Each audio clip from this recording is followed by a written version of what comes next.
Philadelphia International Auto Show. We're excited to be here today.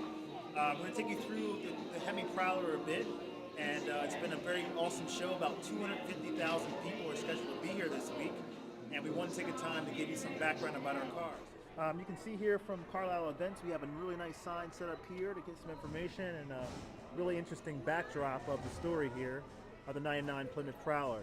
So while we do that, let's give you a quick walk around of the car so you get a sense of what we're doing.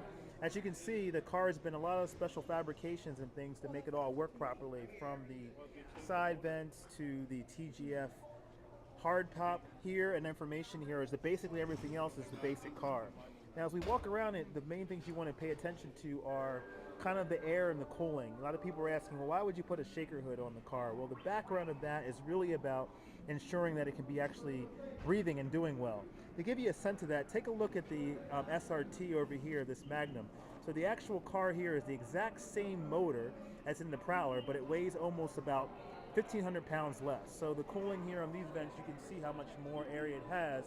When you come back over to the Prowler, look at what your space limitations are. So what we did was we started out here with the car and wanted to make sure that we could actually get the air correctly. So the shaker hood is designed to actually allow the air to come directly from outside the car into it so that we get the most cool air coming into that. On top of that, you can see the change in the grille and how open that is, and then the custom radiator and thing goes from there. Moving around to the side, you'll see that there's these fans. It's kind of hard to see here, but these fans in here blow about 640 CFMs. So the air comes from the front, blows through the actual motor, through the drivetrain area, and then out through the sides. What that does is allow for great cooling and for the car to function properly. So as you look at this hood, a lot of people question, like, how did it actually work? Well, what I wanted to show you is kind of look at the actual way this thing was set up.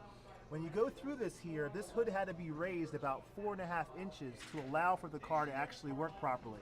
So if you look down the actual top of this hood, you'll see about a 4-inch gradation running across the side of the hood.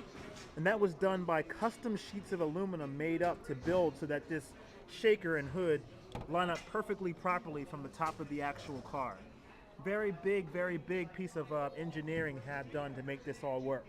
So as we walk around the motor again, what you'll see again is a basic 6.1 Hemi setup made to fit in a car that's about 40% less all the way through. The rest of the car here is pretty much the same, very similar to a stock Prowler would be. We have some upgraded brakes and things that are going on here to kind of make sure that it works properly. The Mopar exhausts are kind of the stock exhaust, but we actually had to build them up differently. And everything else in the Prowler is what you would see on a normal 1999 Plymouth Prowler. So hopefully you enjoyed our display today. We just wanted to give you a little bit more overview of the car itself. We can take a quick look on the interior here. It's not as bright as you would see, but a couple little highlights here. You got a couple things going on from the red highlights and the basic information. It's a 4-speed actual automatic that's going on here. So again, I'd like to thank you for stopping by and seeing our display today. And this is the 6.1 Hemi Prowler live from the Philadelphia International Auto Show.